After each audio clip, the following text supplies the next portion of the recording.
Mike, holy crap, today, the taser, it works. What?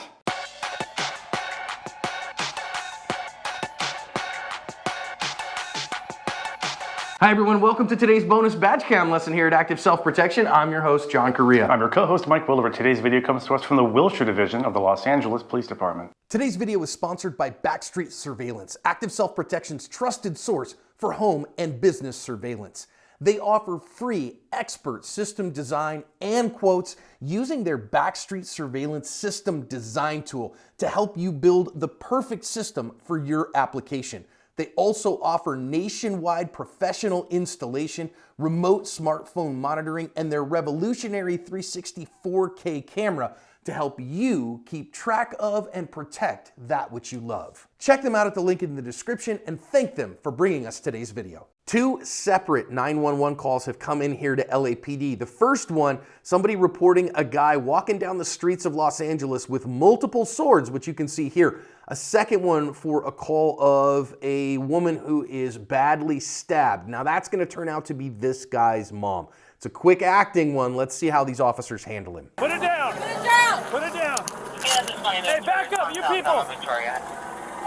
Hey, put it down! Put that sword down! Put it down! Drop the sword! Drop the sword! Drop the sword! Drop the sword! Matt, stay right there. We're gonna need an RA.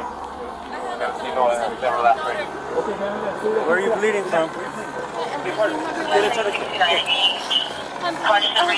Okay. Yes. Where's the wound at? Where you cut? Where you cut? Where here, somewhere in my body. Put up, Mark. Okay. And my daughter's in there. Is she stabbed? Are you able to? It's okay. No, I told her to hide. Are you able to put her over? Oh, Hey, partner. Sorry, can you put the house or dogs in there? She's stabbed. Can you check in the house or dogs there? She's stabbed multiple times with a tourniquet. Can someone just, her daughter's in? We don't know if she's stabbed. It's gonna hurt, okay? But the tighter, the better. yeah. Dude was taken into custody and is facing attempted murder charges. Mom did get to the hospital. She is expected to survive her injuries. No officers were harmed. Good stuff here. Hey, if you want more deep dive learning with Active Self-Protection, come to our monthly online seminars. Gold patron members and Firearms Legal Protection members come for free, but anyone's welcome. Hit the link in the description to see what we're covering this month. This is kind of like the perfect test case for a taser. And listen, a couple of things on this one though that you got to think about. Now, we don't get to see every bit of the issue here, Mike, but you want to make sure that you have lethal cover because we see the taser if you don't use it appropriately. And number one cause of taser failures is operator error by a long shot. About 75% of failures are due to operator error.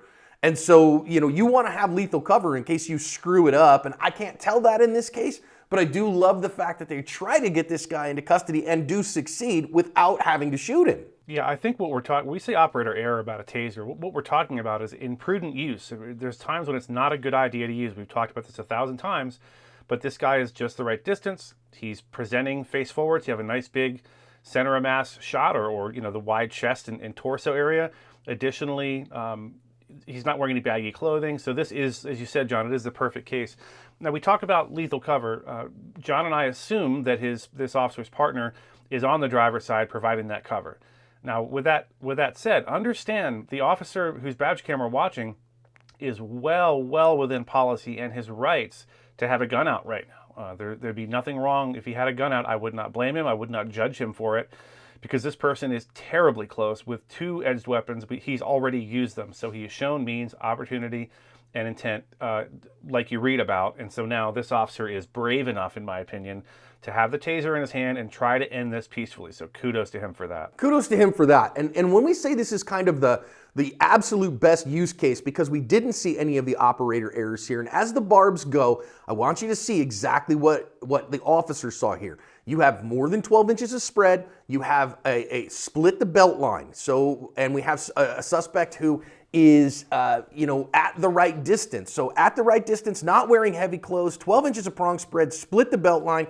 This is textbook. This is exactly how you want to use it. So officers, make sure that that's what you see. If that's not what you see, the taser is not going to work. If that is what you see, it absolutely is going to work, and that's exactly how we see it. This is also a Taser 7, so these are the longer range probes. I know they say they go out to 25 feet. I would say more like 18 max is probably the right number. Yeah, and I got another point here, John. I talk about pepper spray. I'm a big fan of OC spray. I think it's very effective and can frequently end a big problem before it really starts. Here's the problem with using it here. This guy's presenting a deadly threat, so generally OC is not a good idea, and there's a better than average chance he's going to get tased. So once you've doused someone in pepper spray, you can't tase them for obvious reasons. They'll catch on fire. So I think eschewing the use of OC spray in this case was good. And tremendous job with a taser, as I like to say. I've never carried one. I'm not an expert, but we know tons of experts, and this appears to be a perfect use case. Yeah, and I got a whole bunch of inside baseball from guys that are carrying these on the street before I came onto this particular video to talk about it. I will also say, just be careful, because sometimes those OC sprays, if you get a good modern one, they have water as a carrier rather than alcohol as a carrier, so they don't cause any kind of fire hazard, so it might still be a good use, but you want to be careful and make sure you know what you're using. Now, this Taser 7, very useful tool because it's going to get this guy down, but we want to be cautious of something here, and I want to pay attention to that. Recognize that he is on hard ground. And when you tase somebody, if it's effective, it is going on hard ground to have a very high risk of a head injury because he's not able to protect himself while he's falling, and he locks up. So you saw his arms lock up so he couldn't, cushion his fall or whatever. The head being the farthest away from the ground, he is very likely going to take a head injury. Now, of course, that's preferable to having to shoot the guy, right? Because a head injury is probably better off than a bullet wound.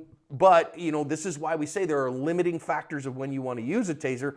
In this case, I think still 100% warranted, but you better know where you are and think through those limitations. Yeah, it'd be nice if every encounter were on soft grass or AstroTurf, but that's obviously not reasonable.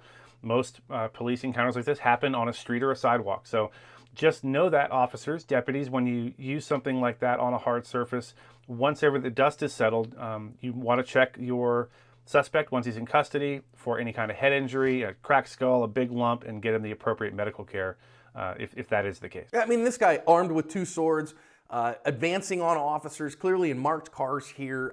I think, can you articulate the threat and the reason why you'd use it? Sure, 100%, and I think this is exactly the right use case.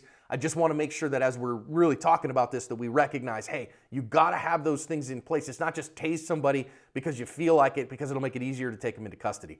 Now, next thing I want to talk about here, this is a really cool use and a reason that the Taser 7 I really, really like here, okay? So he hits him again with another set of barbs, and this unit has 2, like the X26 did before it, but this one has a long-range set and a short-range set, and you put that second set in him because then the computerization, the system internally decides which ones are connected and then uses the connected probes in order to get neuromuscular incapacitation. So that's a useful set. You have to get close to the guy, whatever, and the short-range set spreads very, very quickly. So it is designed to get more prong spread because that fights that number 1. So officers, I say all that to say, if you're not carrying a 7, this is a different kind of set of use here.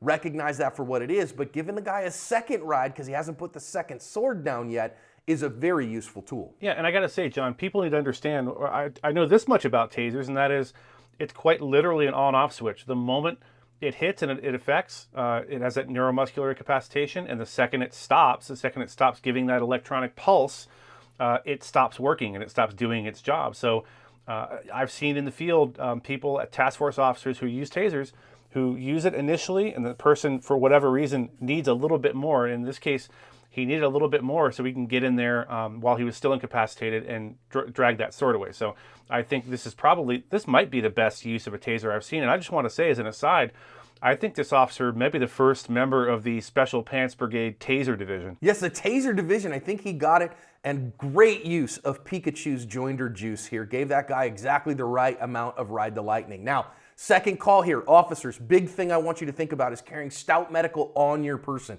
Because you see this go down with this lady, now what am I going to do? Take your medical training seriously. I know you do. And not just to save yourself, not just to save your partners, but to save an innocent bystander here. And I think this is really, really good use. See a couple things here. Number 1, he's carrying a soft T. This is not a CAT, not a combat application tourniquet. The soft T, special operations, folding, tactical tourniquet, wide. Okay, cool. It's another great tourniquet. It's actually the one that I carry on my person all the time. But number two, this is why I carry shears, because I don't know, does her wound require a tourniquet? Where is that wound? And can I get the clothing away from it so that I can get the best application of this tourniquet? So having some shears on your person or one of those clothing rippers, I think is really wise to have on your person for stuff just like this. Like all the other medical equipment, John, as we like to preach here, you have to have it on you. If it's not on you, it's almost useless. Could they have gone back to their cars to retrieve something? Sure, it's possible, but this person's bleeding pretty good and needs bleeding to stop immediately. You know, back in the 80s, John, you'll probably remember there was a pop song called "We Don't Have to Take Our Clothes Off." In this case, it is quite the opposite. As much of those clothing needs to get off of her as quickly as possible to assess and be able to see, okay, where are these wounds? Does she need a chest seal? Does she need a bandage?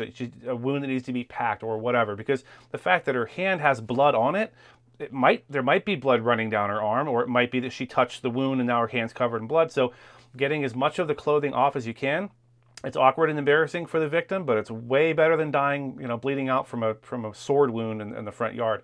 So I think they did a commendable job here, but yeah, I agree. They really needed to get some of that clothing off her, rip it off her, take it off her, cut it off or whatever, to be able to assess better what is it. She looks like she has a pretty good wound on her side as well. She does. And listen, next thing here, that strap, you want to pull that strap so tight. They are already complaining. It's one of those big things. You want to pull that strap tight. Like I joke about it, like you're starting a lawnmower tight. Because you want it there before you start cranking that windlass, because it only has a couple of cranks in order to be effective. And you want it to be tight enough that they will absolutely not love you. Trust me, it hurts to get the kind of occlusion that you need to get. And that starts with pulling that strap tight. Yeah, I concur, John. It's worth saying, and he did say it, this is gonna hurt. We had a former soldier who got blown up in Iraq and a roadside bomb come in to help drive home the importance of TAC medicine during our class when I worked for the feds. And he said someone had disarmed him prior to putting the tourniquet on because he would have reached for his sidearm. That's how much it hurt and how disoriented he was after the blast.